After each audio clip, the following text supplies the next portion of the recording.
Wracamy z Głogowa, z turnieju, co wszystko prawie przegraliśmy. Dobra, jesteśmy w autobusie. Marcin.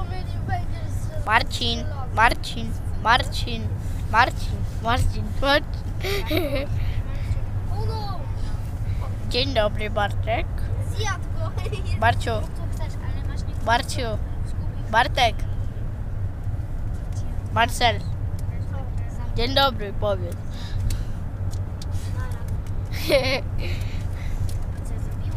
Barciu gra. Dobra, wracamy z Głogowa. Siema. Dzień dobry, misiu.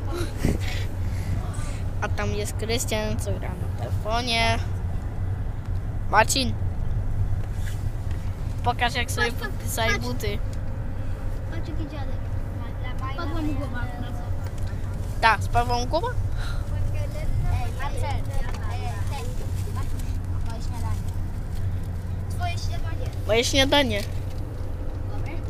Ja też jestem głodny. Jakbyś powiedział niedobre, to bym ci dał wszystko. Dobra, na razie popatrzymy, jak jedziemy.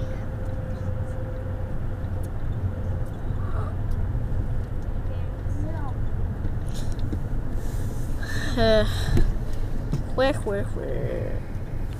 Dobra. Teraz będzie najlepszy. Na YouTube'a to wrzucę. Tak.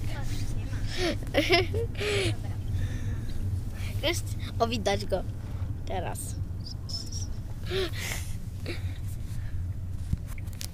Dobra, cześć.